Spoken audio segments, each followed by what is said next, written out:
Today I'm going to show you how the Tru Tension Grime Guard works in full.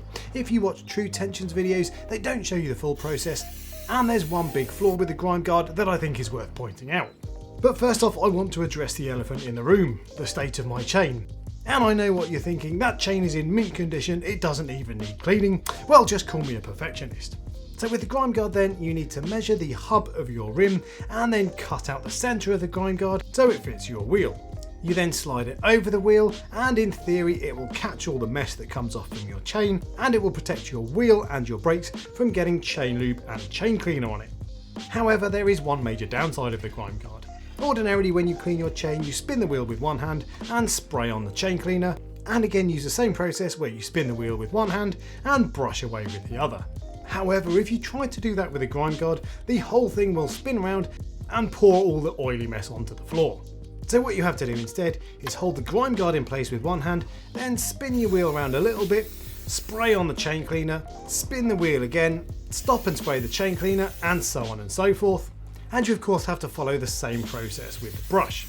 Now when you do use the brush, I do find that if you push the chain hard enough, it will of course push the wheel around as well, but even doing that way is a real faff, and I think the Grime Guard makes cleaning a chain a little bit more difficult. Now to be fair, it does catch almost all of the crud, and mine was nicely full of this oily black mess after I'd cleaned the chain. However, it doesn't actually catch everything, and I do find that you get some drips out of the corner, which means you probably still need to put cardboard down to stop getting oil all over your driveway. And of course there's no crud catcher at the front sprocket, so you get even more drips at that end, so you'll still end up with a reasonable size oil patch on your drive. And in particular, if you clean your chain in the exact same place in your garage, this will of course build up. So even if you do use the Grime Guard, you'll still want to put cardboard down, which is a step you might think you can get away with, given the Grime Guard is supposed to catch all the oil.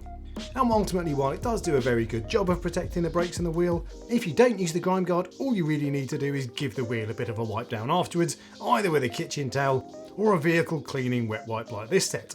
Now to be fair to Tru Tension, they don't advertise the product as making cleaning a chain easier, and they just say that it protects your brake and wheel during cleaning. But none of their marketing videos show the full cleaning process, so I thought it would be useful for people to see the cons as well as the pros, so you have all the information you need when making your buying decision.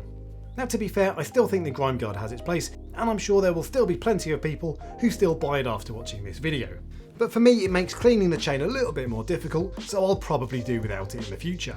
And joking aside, I am well aware my chain is in a very sorry state. Now it did come up a little bit cleaner after this, and it might be rescuable with a few more cleans, but I'm planning on changing the sprocket and chain soon anyway, and I promise you I'll take better care of it next time.